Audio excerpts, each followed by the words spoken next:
boa noite, muito boa noite, galera botequeira que tá aí do outro lado, só esperando para que esse boteco, comece.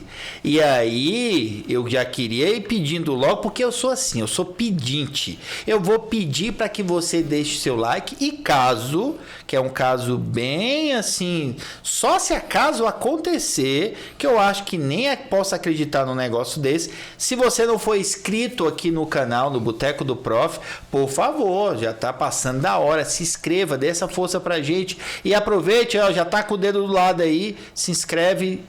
E, claro, taca o dedo no sininho, que é importantíssimo para nós aí. E, claro, importantíssimo para você também, para saber em qual momento o boteco vai começar. Uns 10, 20 minutinhos antes, né?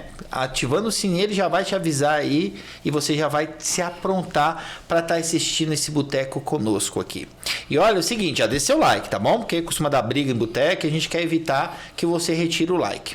Outra coisa, galera, já pode chamando aí, já pode mandar esse episódio para geral, porque o assunto aqui é bom demais. O assunto aqui é cheio de curiosidade e, claro, é óbvio que eu vou fazer altas piadas com esse assunto, porque, né, é um assunto interessantíssimo. Hoje nós vamos falar de casamento, isso mesmo. Só tem duas coisas que utilizam a palavra contrair antes. Que é contrair uma doença, né? E contrair casamento. E agora eu tô aqui com um juiz de paz que vai explicar sobre essa questão. Eu não acho coisas positivas que utilizam o verbo contrair antecedendo a palavra. E eu vou perguntar para ele por que não. Ele vai me explicar isso daí. Outra coisa, galera, chama lá. Se você tem alguma prima, um primo, algum amigo, amiga que quer... Que na verdade que quer se casar, obviamente, e já é noivo ou noiva, chama, porque nós vamos aqui abrir a verdade, se vale a pena ou não casar no Brasil, tá bom? E para isso eu trouxe ele, o meu amigo aqui de longa data, Rudy Rios. Boa noite, meu querido, seja bem-vindo. Olha que cilada eu te coloquei, hein, Rudy? Pois é, rapaz. Cara, para mim é uma alegria, eu tava até pensando mais cedo que eu e o Zé, nós nos conhecemos num momento difícil da minha vida, né? Quando eu tava lá de recuperação, aos 12 anos de idade. E aí, né, aquele climão em casa e tudo mais. E aí eu conheci o Zé nessa oportunidade ali, recuperação em inglês. Não, com 12 anos. Esse rapaz eu conheci, ele tinha 12 anos de idade. Esse molequinho era, desse tamanho. Olha o cara aqui na minha frente. E aí fizemos o contato, né, Rudy? Falei, caraca, sim, eu não acredito. Vamos trazer pro boteco. Eu tenho certeza que esse assunto no boteco, ele tá sempre presente, né? Eu tenho certeza que o pessoal comenta um pouquinho. Então hoje a gente vai entender um pouquinho, algumas curiosidades e tudo mais e... Vamos junto. Vamos. Esse assunto no boteco é só esse assunto. A gente sacaneia e muito. Você tá sendo bonzinho. Outra coisa, Rudy, a galera é fofoqueira, vai querer saber. Depois que o professor José te deu aula para recuperação, você passou de ano? Passei de ano. Viu aí, galera? Viu aí? E com nota boa. Aí, ó. Foi muito bom porque, cara, eu sempre tive muita dificuldade em inglês. Então você conseguiu me passar de uma maneira leve e tudo mais e a coisa fluiu. Muito bem, já paguei o cachê para ele em Pix antes, para ele falar esse tipo de coisa. E eu lembro, só fazendo um parênteses aqui, você lembra que eu te deixava, se seu pai e sua mãe não podia buscar, e eu já ia embora e te deixava em casa, você lembra, né? Lembro. E que a gente comia um churrasquinho antes? Sim. A gente ia pro churrasquinho, acabava a aula, tava com fome, eu falei, Rudy, vamos? Você tá com fome? Tô. Vamos comer um churrasquinho? Vamos. Aí perto da sua casa tinha um churrasquinho. Isso. A gente parava lá, comia um churrasquinho e te deixava em casa, né? Cara, que fase. Foi muito bom. Era uma aula de reforço ali, né? Com churrasquinho no final. Bom demais, era o combo. Que bom, cara. É um prazer imenso, assim. E eu fico muito feliz, assim, ter um aluno meu, você tá com 30 aí? 31 anos. 31 anos agora e assim, né, voando aí com várias atividades que tá te deixando feliz e que cada vez mais se destacando. Eu fico muito feliz quando a gente encontra o aluno. O sucesso né, do nosso aluno é automaticamente o meu sucesso também. Meu olho fica brilhando. Valeu, cara. A gente com certeza se alegra junto. E vamos lá, vamos conversar um pouquinho sobre casamento hoje. Vamos que vamos, Rudy. Rudy, você hoje é um juiz de paz. É o cara que faz o casamento civil, não é isso? Exatamente. E como é que, para se tornar um juiz de paz, o que precisa fazer? Como é que funciona? Bom, o juiz de paz, apesar dele estar ali vinculado a um cartório, né, onde acontece o casamento civil, o juiz de paz ele é vinculado a um tribunal de justiça estadual, né, ali onde aquele candidato reside. Então, para ser juiz de paz é necessário ter o bacharelado em direito, né, não necessariamente precisa ser inscrito na ordem dos advogados, na OAB, mas o requisito mínimo ali é o bacharelado em direito. Então, a corregedoria faz um processo seletivo, como se fosse um concurso de provas e títulos, e avalia o teu currículo. Posteriormente, é feito ali uma prova oral, vamos dizer assim, após essa primeira fase. E se você sair bem, ali você é nomeado para um cartório de registro civil, porque o casamento ele acontece no cartório de registro civil. Nós temos também um cartório de notas. E ali você começa a sua atuação, vamos dizer assim, né? Não precisa... Bom, geralmente um bacharel em direito vai ter ali uma média de 23, 24 anos de idade. Então ali se o tribunal avaliar o seu currículo e ver que você já tem ali uma capacidade de atuar na função, no ofício, você é nomeado. E começa a casar o povo, né? Casar todo mundo, né?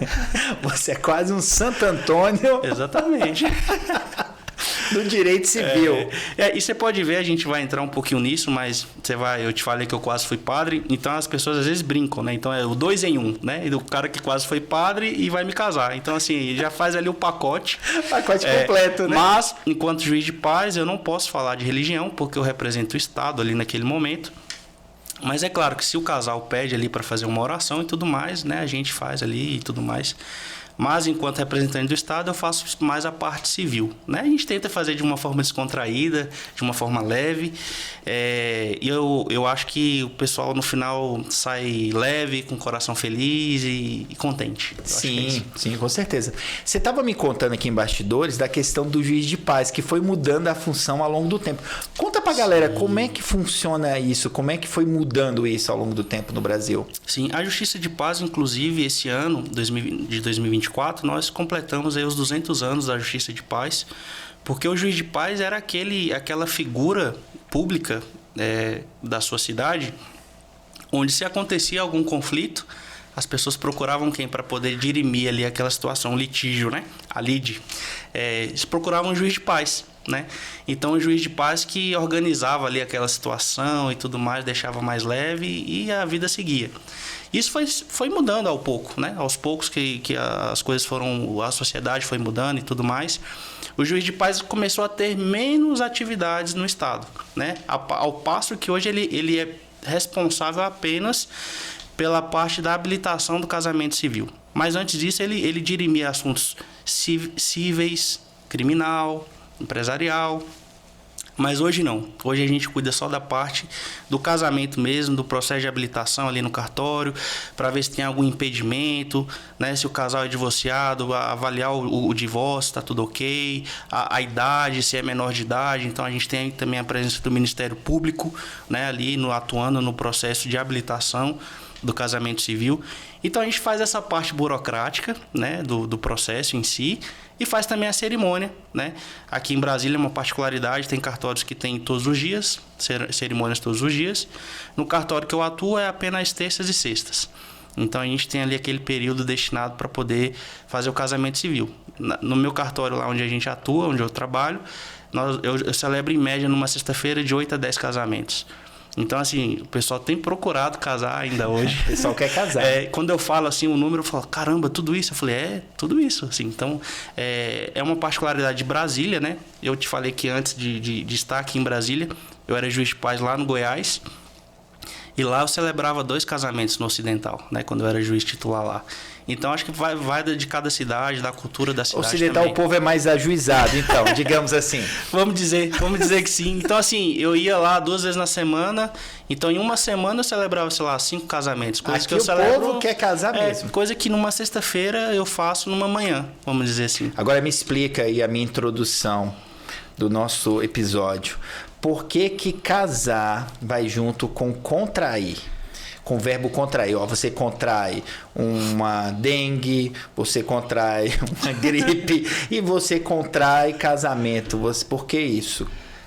Eu acredito que é por conta da mudança do status civil, né? Ah, então, assim, garoto, saiu pela tangente. Inclusive, a nossa Constituição diz que a família, né, por conta do casamento, a família é a base da sociedade, né?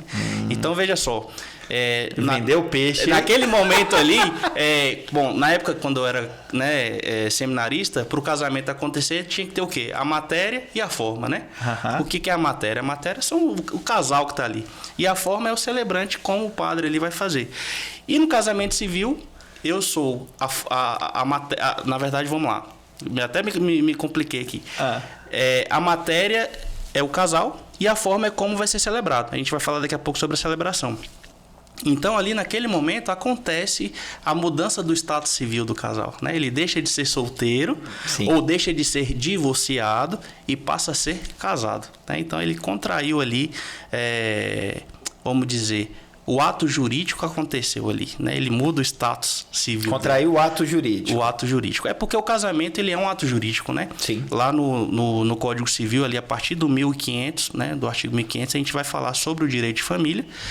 E dentro de direito de família está o casamento civil, né? Então a gente tem essa mudança do status civil, né? da pessoa, né? Então, para você ver o tanto que o casamento ele muda mesmo, né? a vida do cidadão, né? Ele faz uma mudança substancial ali de comportamento e tudo mais, né?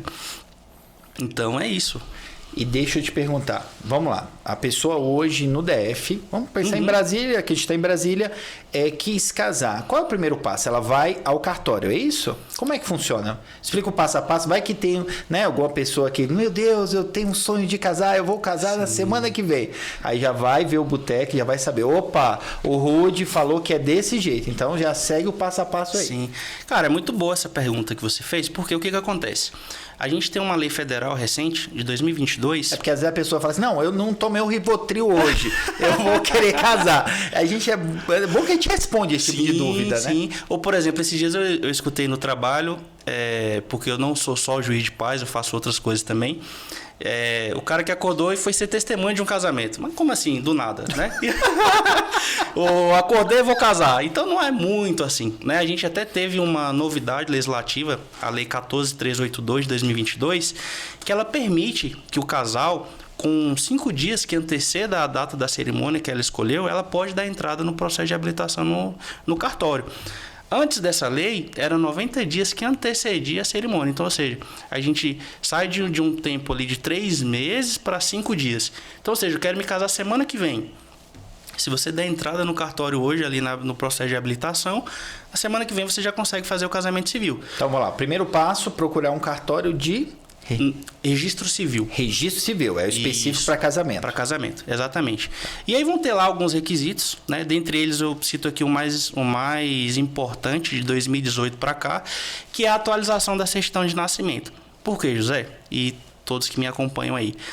Antes disso, você podia se casar, por exemplo, na Bahia, podia se casar no Goiás. Tinha muito esses casos, né? Que o cara era casado em tal lugar, depois acabava descobrindo, né? Exatamente. Porque o que acontece?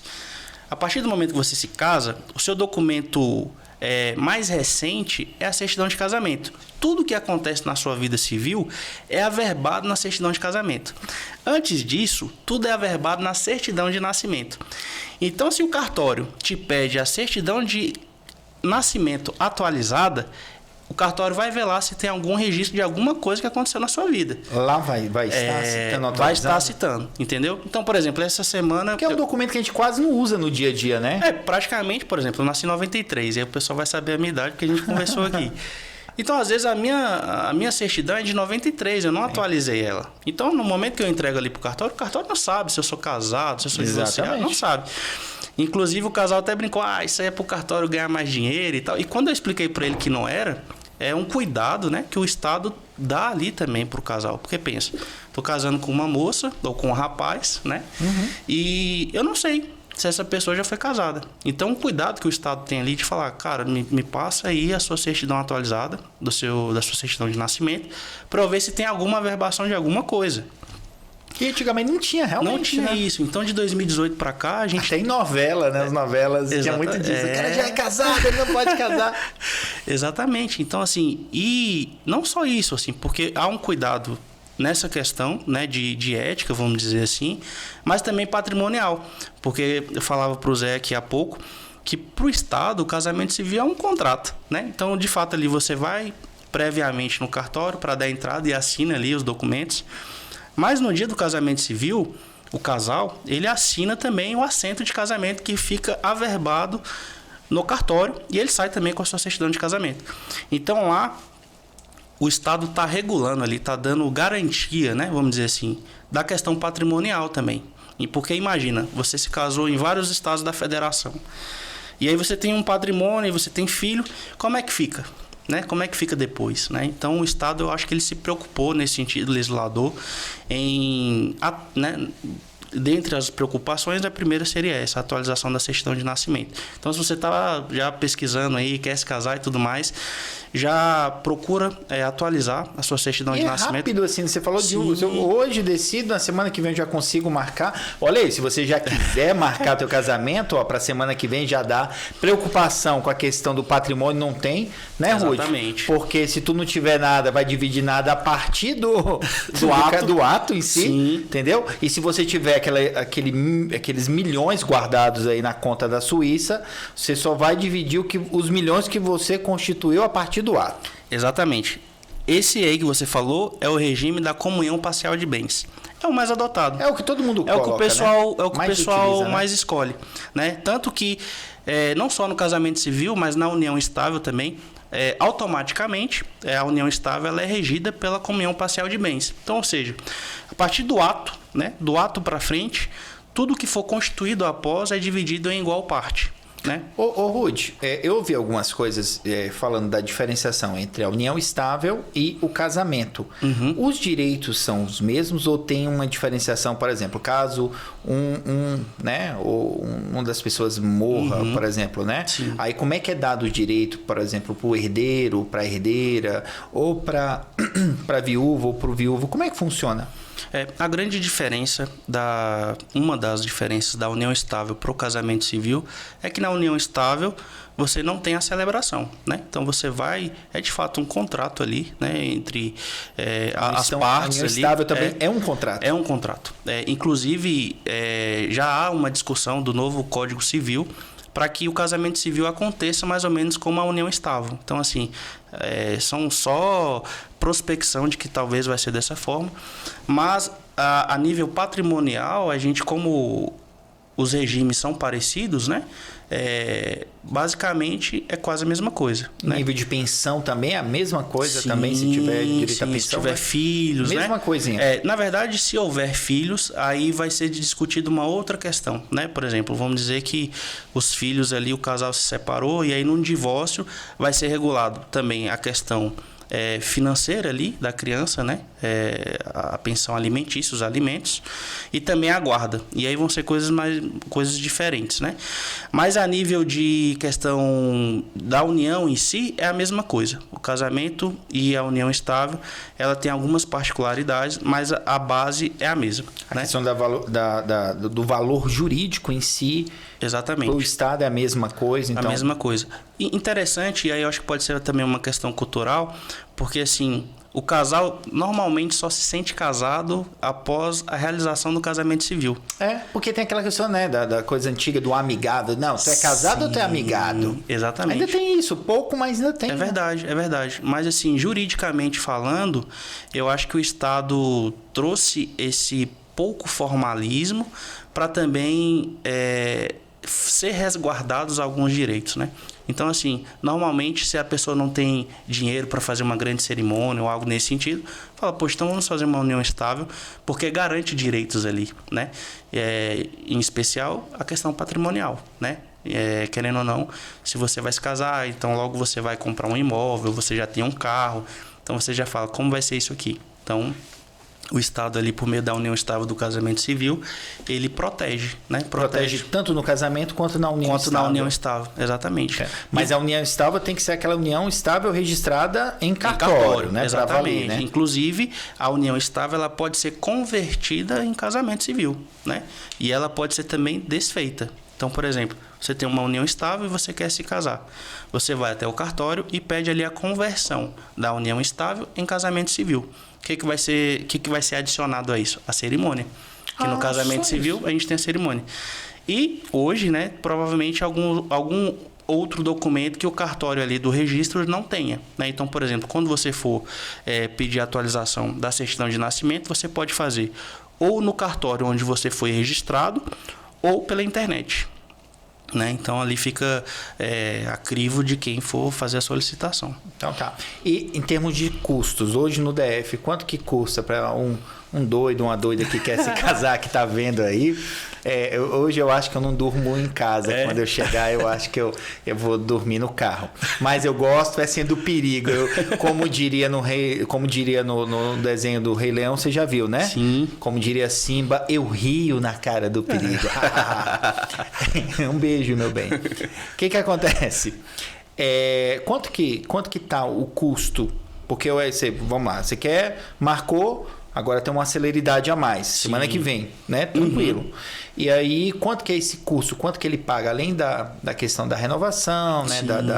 Da certidão de nascimento, como você falou, e outras coisas. Mas para o casamento em si, qual é o custo hoje? Bom, e é importante a gente até comentar sobre isso, porque eu, por exemplo, quando me casei, não sabia dessa possibilidade de se casar, por exemplo, fora do cartório, né? Então, assim, às vezes o casal só vai ter aquele momento ali, né? Não vai fazer na igreja, não vai fazer o religioso, vai fazer só o civil. Hoje, para se casar no civil, no cartório, está girando algo em torno de R$200, né? Barato, hein? Barato. Muito barato pro cara se enforcar. Muito.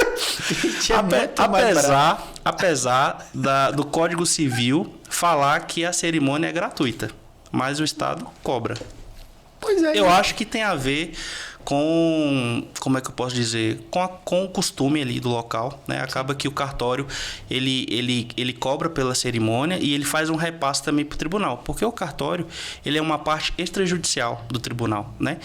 Então, hoje, para se casar no cartório, é algo em torno de R$200. E separar também, só desculpa estar te interrompendo, para separar também ficou menos burocrático, né? Se não tiver filhos, né? Sim. Porque aí, pelo cartório agora, né? Você pode fazer o divórcio extrajudicial, se você não tem filho, né? E se você tiver filho maior, você pode fazer também no cartório. Menor não, né? Menor não. Por quê? É para garantir, né?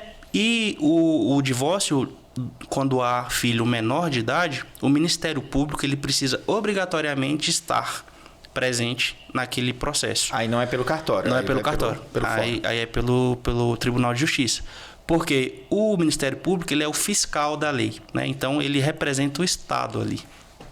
Então ele precisa estar presente ali naquela situação. Mas vamos dizer que você quer se casar fora do cartório. Que aí... vamos falar de separação, não falar de casamento. Você sabe, se tu quiser separar também, fica com a dica aí. Mas vamos falar de casamento, que esse rapaz aqui sabe que é de casamento, não vamos falar de separação. Só um parêntese, porque aconteceu um caso onde eu casei um casal e uma semana após a noiva, então casada, me procurou para o divórcio. E aí eu falei, olha, eu não faço, mas a minha irmã faz. Então tá dentro da família. Então, normalmente, eu mando o divórcio pra minha irmã. A minha irmã... A sua irmã trata dos divórcios e você do casamento. Então eu caso, eu caso e a minha irmã descasa, né? A Bianca aí deve estar assistindo. Ela é a minha parceira, né? Mas eu casca de bala, né?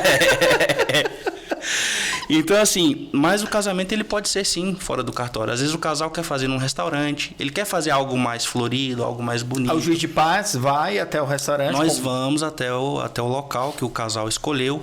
O local e o horário é dos noivos que escolhem, né? Então vamos dizer que eles querem se casar num sábado 10 da noite. Nós vamos, né? Então o juiz ele sai do cartório em diligência, chamado casamento em diligência. E o juiz vai até o local, né? Ali e recebe pela diligência também, né? Nós recebemos a diligência do cartório quando o casamento é fora do cartório. Aí você paga um valor a mais, né? O casamento ele acaba sendo um pouco mais caro, né? Eu acho que hoje está girando em torno de R$800. Isso assim, eu sei que tem pessoas de outros estados que estão assistindo, mas isso de Brasília, isso, né? a gente está falando a realidade daqui do realidade DF. do DF. Por exemplo, quando eu estava lá no Goiás, né? Que eu era titular no Ocidental, as custas lá eram mais caras, né? Então, assim, às vezes as pessoas queriam se casar no DF. Por isso que o povo está casando menos lá, agora a gente descobriu. Ó. Porque o que acontece? Se você mora aqui em Brasília, você pode se casar em qualquer cidade de Brasília. No Goiás é diferente. Eu não sei se no outro estado que você está assistindo, às vezes Minas Gerais, São Paulo, você pode até comentar aí também depois. Mas, por exemplo, se você mora no Goiás, no Valparaíso, vamos dizer assim, você pode se casar só no Valparaíso, porque o cartório, ele pede ali o seu comprovante de residência. Então, assim, no entorno aqui, que a gente está em Brasília, mas o Goiás está do lado, lá é comarca.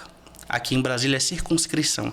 Então, como é uma circunscrição única, você pode morar no Gama e se casar em Sobradinho, no Colorado. E a pessoa que mora no Valparaíso, ele pode se casar, sei lá, em Taguatinga, por exemplo?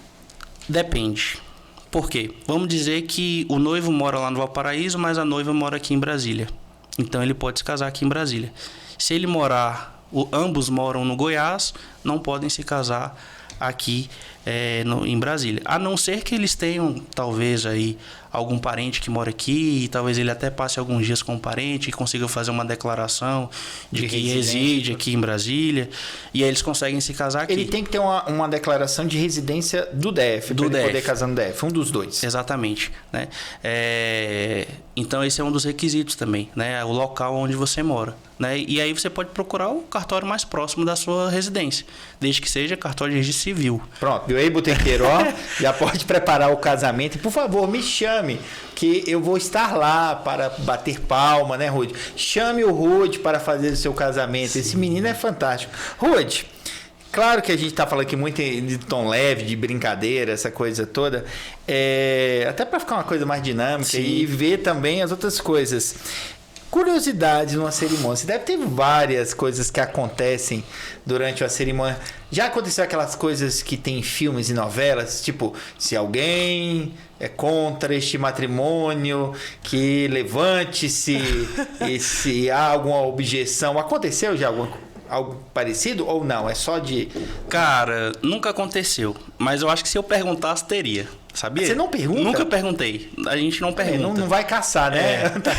Time que tá ganhando. Mas assim, já teve casos, cara, assim, que na celebração, e a gente que tá ali à frente, a gente acaba percebendo muito ali a plateia, né? Então já vi casos do pai ficar lá do lado de fora, não acompanhar a cerimônia. Ele vai, mas ele não participa. Ele fica porque do lado ele de fora. Contra o casamento. Porque ele é contra o casamento. Ou, por exemplo, não vai ninguém, vai só as testemunhas. E às vezes a testemunha é um amigo. A família, então, você, poxa, por que a família não tá? Às vezes porque é durante a semana, o pessoal trabalha e tudo mais. Mas a gente percebe isso às vezes também, né? Então é muito interessante perceber isso. Mas aí você também não faz questão de perguntar. Aí também não. Mas assim, o pessoal sempre dá risada, assim. O pessoal fala, e agora? É agora ou nunca? Ou sempre rola perdi um guerreiro, né? Sempre rola as piadinhas infames, sempre rola. Mas assim, eu sempre alerto, né? Porque assim, imagina, se a pessoa brinca ali no momento, eu não consigo perceber a parte interior da pessoa, se ela tá brincando de fato ou se ela tá brincando de verdade, né? Você não conhece. Brincadeira de verdade. Então, assim, um dos requisitos legais para o casamento civil acontecer é a manifestação da vontade, né? Então, assim, eu preciso, naquele momento, porque no cartório eu conheço naquele momento o casal. Sim. Então, assim, às vezes o cara é brincalhão, dá risada e tal, mas eu preciso, de fato, perceber que eles querem se casar. Manifestação do casal. A plateia pouco importa. Você não tá nem pra plateia. Pode estar... ali de cara feia ou lá fora. Você não quer saber, você quer casar. Exatamente. E assim, no cartório, como eu disse, eu conheço naquele momento. Quando o casamento ele é fora do cartório, eu ainda consigo conhecer, conversar, fazer uma coisa diferenciada e tudo mais, né? Então tem essa particularidade. Mas eu sempre inicio falando assim, que o casamento ele é uma grande conquista na vida, né? E a cada grande conquista é necessário renunciar a algo. Então, o casamento, ele é conquista e ele é renúncia. E aí a gente precisa... tudo na vida, Como né, tudo na cara? vida. E a gente conversava um pouco isso antes, assim. E eu acho que a gente precisa, então, reavaliar as nossas conquistas, né? Assim, no sentido de, às vezes, na infância, né? Por exemplo, a gente falava da escola, que você me ajudou muito quando eu estava de recuperação. Mas a gente passava e aí a mãe falava assim, você não fez mais que a sua obrigação. Então, a gente carrega culturalmente valores de como a gente vibra as nossas conquistas, né? E hoje, por exemplo, eu tenho uma pequena que vai fazer 3 anos, eu te falei, e é uma grande conquista na minha vida também. Mas, às vezes, eu me pego admirando ela, falando, caramba, a Vitória está crescendo. Então, assim, a conquista, ela precisa ser celebrada todos os dias, né? Então, assim, tem a parte engraçada do casamento, mas eu acho que o casal ali, seja ele homoafetivo ou homem e mulher, ele precisa olhar aquele momento como uma conquista na vida, né? Então, assim, em meio a tantas conquistas, porque nem todo mundo chega no casamento, né? A gente percebe que a vida é isso mesmo, é como uma batida do coração, né? Ela vai, ela volta. E tem muitos que não chegam no casamento, às vezes se separam antes, ou... Enfim, várias coisas acontecem ali até chegar na cerimônia. Então, eu ainda vejo, assim, muita gente, assim, de olho lacrimejando, assim, feliz com aquele momento, sabe? E isso dá valor também, isso ressignifica estar ali, sabe? Porque de alguma forma também eu estou renunciando a fazer outras coisas para também estar ali, né? Fazendo a celebração do casamento. E é algo cultural, né? A gente brinca muito, mas falando sério agora, é um ritual da nossa cultura. Vou falar só da cultura brasileira, não vou expandir. Sim. Mas é um ritual, é como um rito de passagem também, né? Sim. Então, e é um momento em que, assim, a maioria das pessoas que eu converso, a grande maioria fala, cara, eu fui me estabilizar na vida depois que eu casei. Né? Sim. A maioria. Claro que tem exceções, mas a grande maioria, por quê? Porque os dois estão ali junto no mesmo propósito, né? Tanto de construir família, quanto de construir patrimônio, tanto de estabelecer um lar, na verdade. E é muito bonito quando isso tem sucesso, porque... né? Não é um mar de flores, né? É uma luta diária, cara. Sim. É o cotidiano, é as mudanças que acontecem, né? Seja na questão de você constituir família, seja na questão de ter que pagar contas mesmo, porque vem os boletos, né, ô Ruth? E outras coisas da vida adulta que você tem como solteiro, mas agora a vida adulta é como casado e as coisas mudam. Sim. Né? Porque você já pensa de outra forma, né? Aí daqui a pouco vem os filhos, exatamente. E aí vai mudando mais e você aprende a luta do cotidiano, né? Você ali com o teu companheiro ou tua companheira ali no dia a dia crescendo junto, falhando juntos também, né? É um grande crescimento e um grande ritual também, né? Exatamente, é verdade. Eu até brinco no final da celebração, assim, dizendo que a partir daquele momento eles estão sentenciados a serem felizes, né? Estão condenados a serem felizes, né? Porque de fato ali após e eu acho que muda, assim, porque eu, por exemplo, quando eu me casei, o primeiro dia que eu cheguei em casa, eu falei, e agora, o que eu faço? Né? Porque assim, estava acostumado a voltar para casa da minha mãe, morar com os meus pais após ter saído do seminário. Eu falei que quase fui padre. E muda mesmo, aquilo de contrair que você brincava, de fato, não sei se você vivenciou isso quando você, né, se casou, né? Mas muda mesmo, assim, a gente automaticamente começa a ter um outro papel na sociedade, né? É diferente. É diferente. Né? É diferente. E foi engraçado isso, porque o primeiro dia que eu cheguei do trabalho, eu falei, caramba, e agora? O que eu faço, né? Então, me veio essa recordação, assim. Mas a gente faz parte, a gente vive junto ali com eles, né? E eu acho que isso é a grande reflexão que eu levo todas as vezes que eu tô ali, né? Fazer parte da vida deles, né? E fazer um momento único. Agora, Ruth, com certeza deve ter diversas curiosidades aí, perrengues interessantes. Conta aí, reparte com a gente aí quais foram as curiosidades. Não precisa citar nomes, sim, mas olha, tem várias. Sim, tem alguns casos que eu percebo, assim, que eu vejo que às vezes eles partilham também um pouco da história deles.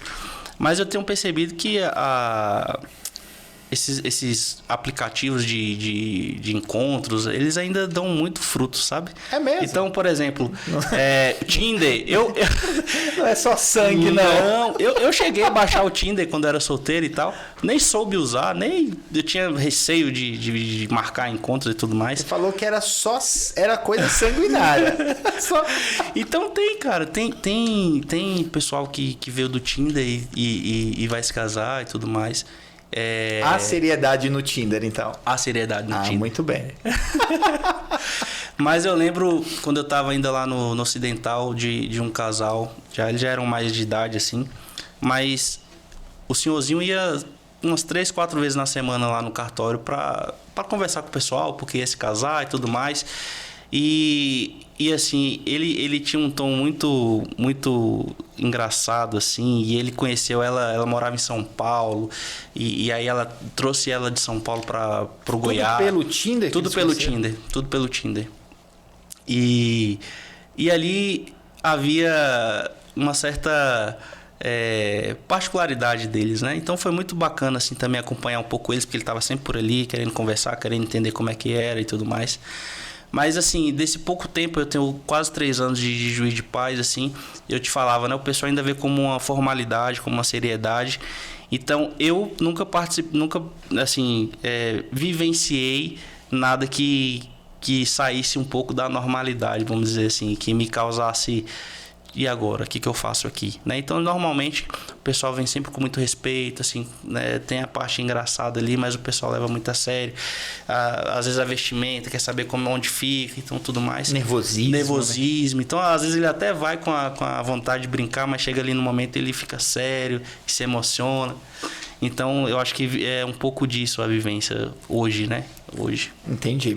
Meu querido, enquanto você toma uma aguinha aqui, eu vou só falar dos nossos patrocinadores, que é o que mantém essa bagaça aqui de pé. Rafinha, rola aí pra gente os nossos primeiros 4 patrocinadores aí, que depois eu tenho uma pergunta pra você, viu? Você já vai pensando aí.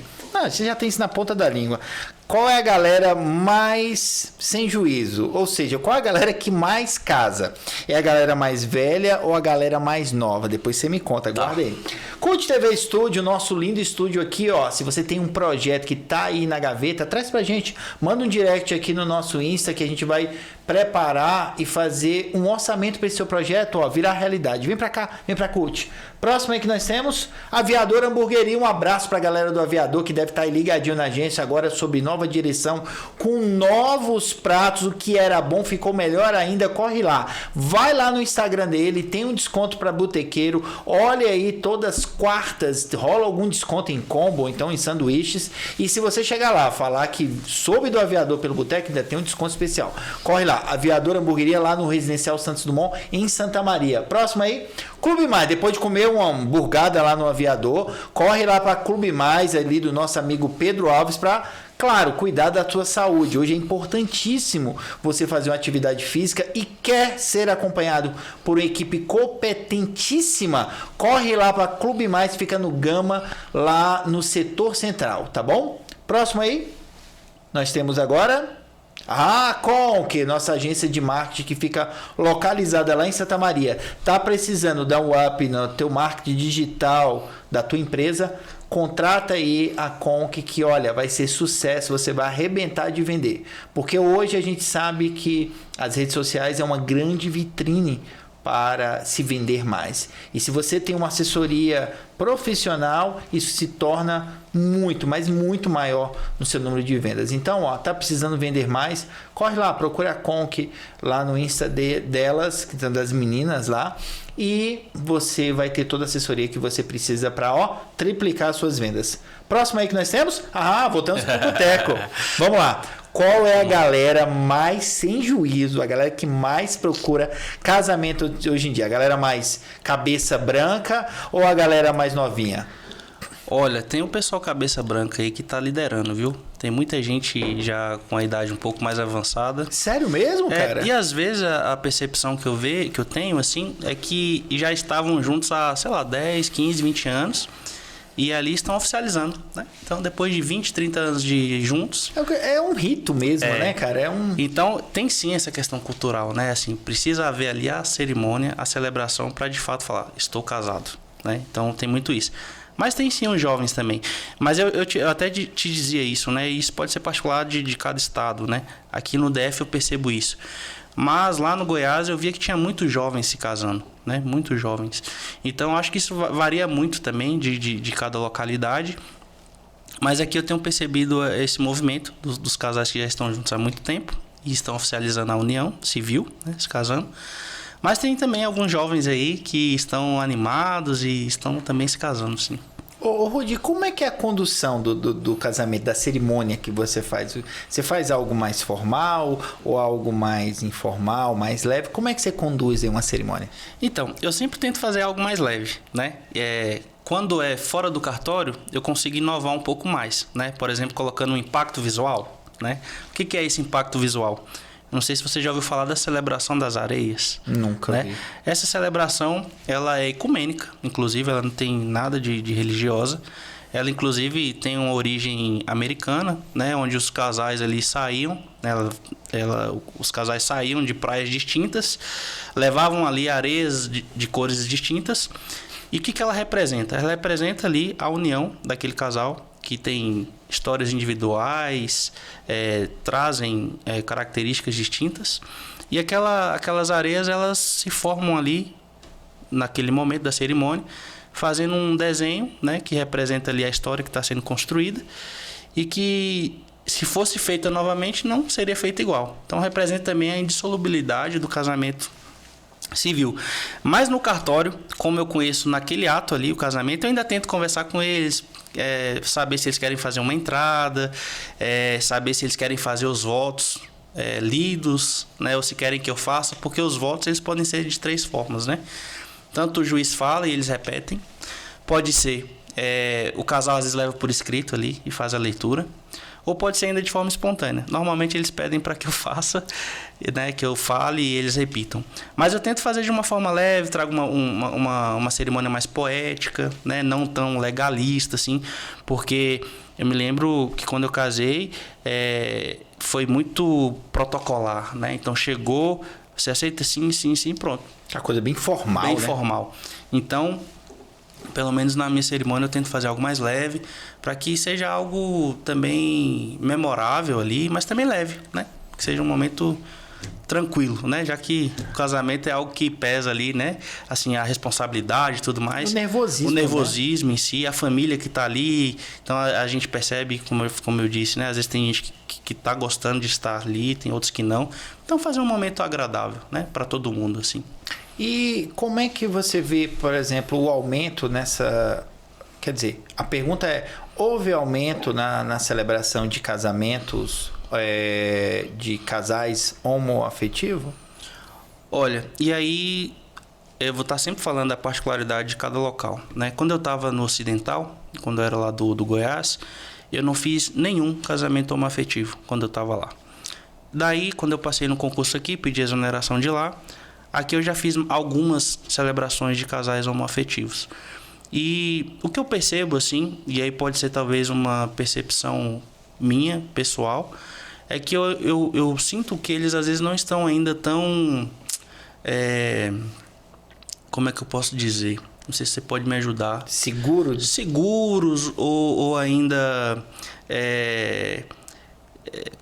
não é vergonha, não sei dizer. O que você nota na celebração? Eu sinto que eles estão ali, estão felizes, porque acredito que foi uma decisão pensada, e aí eu vejo já alguns casais de algum tempo que estão juntos, mas eles não estão à vontade. Talvez a palavra seria essa, né? Eu não sei se por conta de um pré-julgamento, que a gente sabe que a sociedade ainda... Do preconceito. Do preconceito, né? Mas eu sempre tento deixá-los à vontade, mostrar que aquele espaço é nosso, o cartório é nosso para aquele momento. Um momento de celebração, né? Um momento de celebração. Mas eu percebo isso. Eu nunca parei assim para poder depois perguntar. Mas quando você faz, quando você fez a celebração, né, de casais homoafetivos, foi feito em cartório ou foi feito fora? Todos que eu fiz até hoje foi em cartório. Cara, tá explicado. É porque faz tudo, né? São feitos vários ali, né? Isso. E tem várias pessoas ali juntas. Aí aquele olhar... Na verdade, assim, pelo menos no Bandeirante, que é onde eu atuo, nós temos 30 minutos de uma celebração para outra. Então, assim, acaba que a gente consegue ir lá... É muito movimentado, né? Então tem isso. Eu acho que o local ali traz um formalismo, né? Então eu acho que eles já chegam assim um pouco nessa... fica uma coisa muito... Assim, as pessoas até hoje têm curiosidade, né, na questão do casamento homoafetivo.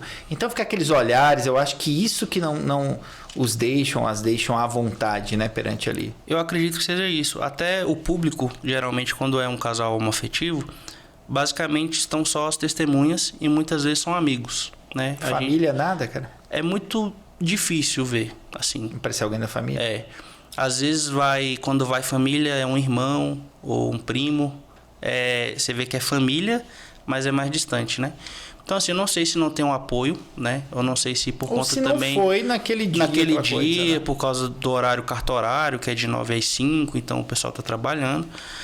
Mas é uma particularidade a talvez ser estudada, né? Ser entendida. Ou até preconceito mesmo, porque ainda existe, não dá pra gente, né, colocar... Com certeza. Falar que não existe, porque existe uma coisa, melhorou muito, mas ainda tem a questão que é velada, de certa forma, exatamente, né? Exatamente. Dá pra tapar o sol com a peneira. E ali, eu, enquanto representante do Estado, porque há juízes de paz, assim, de mais idade, a gente tem hoje aqui em Brasília, salvo engano, 52 juízes de paz. Tem alguns que já são mais de idade, às vezes tem optam, né, por não celebrar. Então a gente tem também essa particularidade, mas todos os cartórios estão ali prontos, né, para poder celebrar a união dessas pessoas. Até porque é lei, né, irmão? Exatamente. Você representa o Estado, você não pode ser contra a lei. Exatamente. Obviamente não, né, Rude? Sim. Então, Rude, e qual que é o tempo, assim, a pessoa casou hoje e quer cancelar o casamento? Tipo, se arrependeu. Né, viu que não era para ela aquilo, né? Casou hoje e tal, meio inseguro. E aí, qual o tempo para cancelar um casamento, cara? É interessante que aqui não é o direito do consumidor, né? Onde, por exemplo, se você comprar pela internet... 7 dias. 7 dias. Por lei. Pois é. No casamento, amigo. Já era. Entendeu? Eita ferro. Você casou hoje de manhã, à noite você falou, azedou. Não é isso. Não tem como. Tá falando sério? Não existe o cancelamento? Não existe. Aí, na verdade, a gente falaria em possibilidade de anulação do casamento, né? Então, assim, vamos dizer, você se casou de manhã e tudo aconteceu legalmente. Você deu entrada no cartório, a cerimônia aconteceu no cartório. Então, assim, todos os checklists ali da validade aconteceram. Então, o casamento aconteceu. Então, divórcio. Entendeu? Somente. Somente. Mas vamos dizer que há uma possibilidade de anulação. Vamos dizer que dentro das possibilidades de anulação nós temos algumas, né? Uma delas talvez não foi percebido que aquele que estava contraindo o casamento era um menor de idade. Ou ainda, vamos dizer que aquela pessoa que estava celebrando o casamento, ele não era um juiz de paz, ele era um celebrante social, que a gente tem muito hoje aqui em Brasília e em outros estados também, a figura desses profissionais, que são celebrantes sociais. Então, ou seja, ali aconteceu uma celebração social e não um casamento civil, né?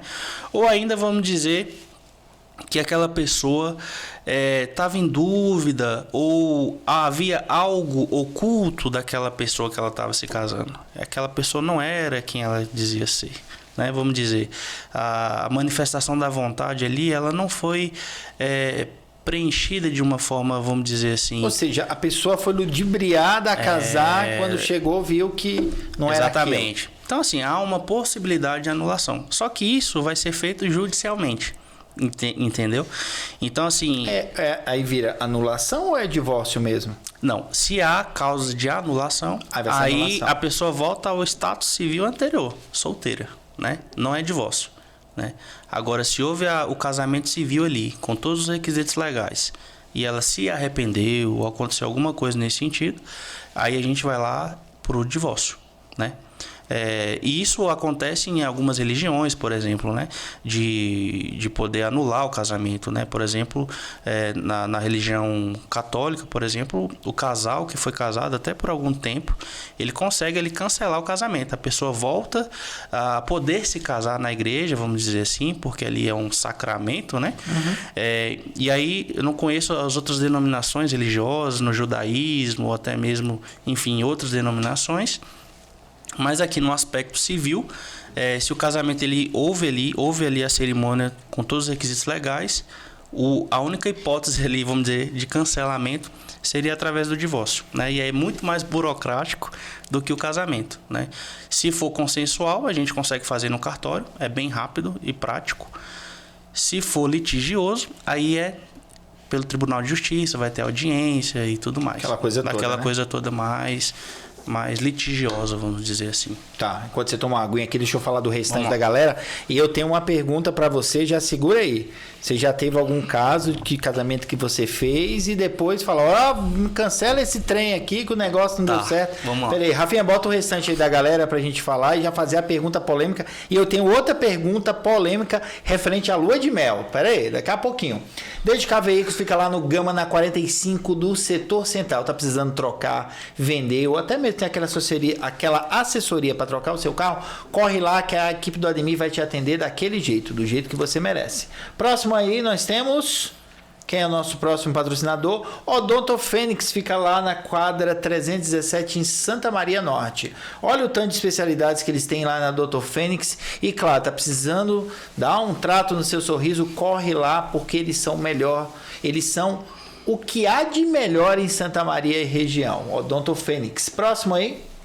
Perseus Barbearia, tá precisando depois de dar um trato no sorriso, ô Rude, dar um trato depois aí na cabeleira, ou então no bigode, na barba, para deixar o negócio, ó, na régua. Perseus Barbearia é a solução para você, vários tipos de serviços e formas de pagamento também. É uma das primeiras barbearias a colocar o cartão como aquele esquema, sabe? Que você faz o pagamento lá em formato cartão, depois você só marca os serviços e aí você vai fazendo dessa forma, seja por aplicativo ou mesmo pelo WhatsApp marcando, e aí fica mais barato ainda o teu corte ou a tua barba desse jeito. Então eles vendem 4, 8, 12 serviços e aquele valor vai todo mês debitado no teu cartão tranquilo, sem problema algum e ainda com aquele desconto grandão. Quer mais informação? Vai lá no Insta do Perseus Barbearia que você tem tudo lá explicadinho. Próximo aí, Esquina Brasil, churrascaria, restaurante e pizzaria em 2 lugares, tá bom? 2 localidades, Gama e Santa Maria. As duas ficam no shopping. Shopping Santa Maria, na Praça de Alimentação. Shopping do Gama, na Praça de Alimentação também. Você quer uma comida caseira, naquele sabor, naquele estilo gaúcho mesmo? Corre lá que Esquina Brasil é a solução para tua fome, viu? Próximo aí. Acabamos o boteco do prof aqui. Deu até água na boca, cara. Não é? Pô. Nossa, eles são sensacionais. Aquela comida deles. Uau. Eu comi um sanduba deles ontem que tava um sucesso. Um abraço aí pra galera do Esquina Brasil. Rode, agora é o seguinte. Você já teve alguma noiva, algum noivo que te ligou, tu casou, beleza? Falou pra você, Rode, adorei, foi lindo sua celebração, mas olha, vamos cancelar essa bagaça. Teve sim. Mesmo, cara? Teve, cara. Inclusive... Como é que foi isso? Eles até... Na verdade, a noiva, né? A noiva cuidou de tudo, assim. Foi no cartório, porque o casal, ele pode outorgar por meio de uma procuração que uma pessoa vá representando ele no cartório, né? Para poder dar entrada no casamento civil. E esse casamento aconteceu, né? Com os requisitos todos ali presentes. E após uma semana, ela entrou em contato comigo, falando que queria, né, que eu analisasse a situação, se havia alguma possibilidade de aquele casamento não ter acontecido, se tinha alguma hipótese de anulação e tal. E aí eu expliquei para ela, infelizmente não tem, né? O meio aí para você, de fato, se desvencilhar dessa situação é o divórcio. E ali, como havia uma situação, né, de conflito, então seria por meio do divórcio litigioso, né? Então, infelizmente, acho que os casais precisam repensar bem, assim, né, antes de tomar esse passo, né? É um passo super sério, né? Exatamente. Cara? Então, assim, se o casamento civil ele acontecer com todos os requisitos legais que a lei impõe ali, só com o divórcio após. né? Pode ter acontecido naquele mesmo dia, como a gente acabou de comentar. Se entrar, né, novamente, se perguntarem após isso, só com o divórcio. Agora, o Ruth, a questão de uma notícia que eu vi, um causo, mas eu vou te passar aqui para até ver que ponto é veracidade nisso. Existia um caso de uma família de um noivo, acho que, salvo engano, um noivo, que depois quis entrar na justiça, eu não sei, pedindo a anulação do casamento, porque parece que houve um acidente com esse noivo e não conseguiram consumar o casamento, ou seja, né? Não conseguiram ir para lua de mel, alguma coisa assim, e a família alegava que não houve o casamento em si, porque não houve a lua de mel e eu ouvi alguma coisa desse tipo. Isso é vero mesmo? É verdade ou é meio fake news esse negócio? É meio fake news, né? No âmbito civil, vamos dizer que as hipóteses de cancelamento e de anulação, até mesmo desse requerimento que seria feito, o rol ele é taxativo, né? Então, ou seja, somente aquelas hipóteses, não é exemplificativo que a gente abre o leque, né? Então, no âmbito civil, não, né? No âmbito religioso, talvez sim, né? Tem, por exemplo, no cristianismo, ali na religião católica apostólica romana, não sei na católica brasileira, é necessário que haja a consumação do ato, né? Ah, é? Exatamente. Senão não está casado. Senão, é um dos requisitos para que aquele matrimônio ali que foi celebrado tenha o fechamento ali, né? Entende? Tanto que há uma entrevista antes, né, do casamento religioso acontecer para ver se as partes desejam ter filhos ou, por exemplo, são ativos nesse sentido de poder consumar o matrimônio, vamos dizer assim, né? Isso eu sei um pouquinho porque, como eu te disse, eu fui seminarista por quase 5 anos, fiz só a parte filosófica da formação, não entrei na teologia, onde estudaria um pouco mais sobre os sacramentos ali. Mas eu sei que na religião católica é uma exigência, assim, que haja consumação. É um pré-requisito. Né? Então, esse casal aí, se eles forem católicos, quando eles voltarem, a parte religiosa eles vão conseguir sim, mas a parte civil, a esposa ali, que foi mas a história em si parece que o noivo houve um acidente e aí o noivo veio a falecer e a família do noivo queria cancelar o casamento por causa disso. E deu um rebu, porque segundo a família não houve a consumação do casamento. Entendi. Então estava se baseando justamente na questão religiosa. Na questão religiosa. Né? Mas, por exemplo, até no âmbito civil ali, obrigatoriamente após o falecimento é necessário que dê-se abertura ao inventário, né? Aí vai ser casada, tá casado, com direito a tudo. Exatamente. Vai ser avaliado ali qual foi o regime de bens, né? Se for, por exemplo, na comunhão universal de bens, onde a partir do casamento tudo que você tinha antes e tudo que eu tenho é de todo mundo, ali ela tem os direitos. Tem os direitos. Então pode ali. ter casado há um dia, se caso venha o noivo a falecer, ela tá casada. Tá casada. Pode acontecer. Casou 10 horas, 10 e 1 ele faleceu, tá casada. Entendeu? Então, os efeitos civis ali, os efeitos civis são automáticos, né? Por isso a seriedade ali também do ato, né? Do ato civil, vamos dizer assim. Então, é importante você ter trago esse fato aí, porque de fato, no âmbito civil, tudo vai acontecer conforme, né, a lei impõe, vamos dizer assim. E às vezes tem uma galera que vai muito pelo que acontece na igreja, mas ali na igreja é a questão religiosa da família, do casal, que seja. O que vai valer, como diria nas brincadeiras, na vera, é o civil. É o civil, exatamente. E aí, assim, no âmbito civil, há uma possibilidade, por exemplo, de fazer o pacto pré-nupcial, né? Por exemplo, vamos dizer que você se case no regime de bens, porque nós temos 4 regimes de bens, né? Nós temos o parcial de bens, que é o mais utilizado. Nós temos da comunhão universal de bens. Temos da separação total de bens. E, por fim, que é uma novidade, da participação final dos aquestros. Qual é a diferença? Ele é muito parecido com o parcial de bens, porém, há um pacto antinupcial, que é feito no cartório de notas e não de registro civil, né? O pacto é mais ou menos isso, é um combinado, né, da questão patrimonial. Né? E tem valor jurídico? Tem valor jurídico, se ele for registrado. Né? Tem que estar registrado. Ele tem que estar registrado num cartório de notas. Né? Então, assim, aí ele tem validade jurídica. Que é o pacto pré-nupcial. Pré-nupcial, exatamente. Tá. Então, é avaliado também isso, né? E aí, nessa hipótese, tem que ver, né? A questão se eles tinham algum pacto pré-nupcial e tudo mais.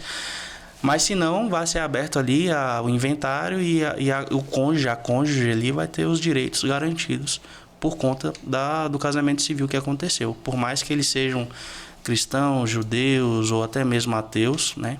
Uhum. Ô Rude, nós já estamos indo pro final aqui. Massa. Fala aí sobre o teu perfil no Instagram, se algum dos nossos botequeiros e botequeiras aí tiver alguma dúvida, te mandar um direct, ou se quer casar, fala, não, eu quero casar com o Rude e tal. Fala aí pra galera o teu Instagram.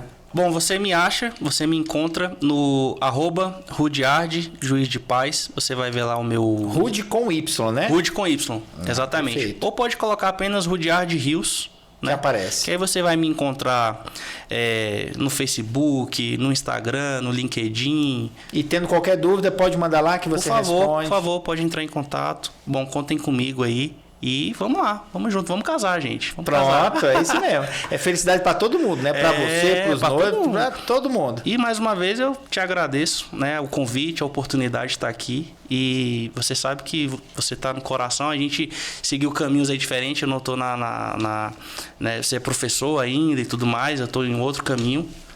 Mas eu sei que a gente está próximo aí de alguma forma. Então, você pode sempre contar comigo também. Você está no sucesso, eu estou no sucesso também. Um grande abraço. Igualmente, obrigado aí por ter vindo aí, por ter atendido o meu pedido e a gente bater esse papo, porque é muito interessante e a gente quer trazer isso no Boteco. Valeu demais, viu, Ruth? Tamo junto. E você que ficou aí até agora acompanhando um assunto interessante, hein? E tu achava que casar era só isso. Nessa época de festa junina, vai fazer um casamento, você acha que é igual? Não é, cara, é sério. E que bom que você estava aí até aí. Que você estava aí até agora. E você que chegou agora, que bom que você chegou também. Volta o vídeo aí, né, Rude? Que exatamente. Falamos de vários assuntos aqui sobre casamento, mas várias coisas interessantes que, ó, é bacana saber, viu, botequeiro e botequeira? É bacana mesmo. E você que chegou agora e não deixou seu like, por favor, deixa o like, se inscreva no canal Boteco do Prof Podcast e ative os sininhos. Um grande abraço para você, até a próxima terça. Quem chegou agora, volta o vídeo aí, teve muito papo legal e te vejo na próxima terça. Valeu!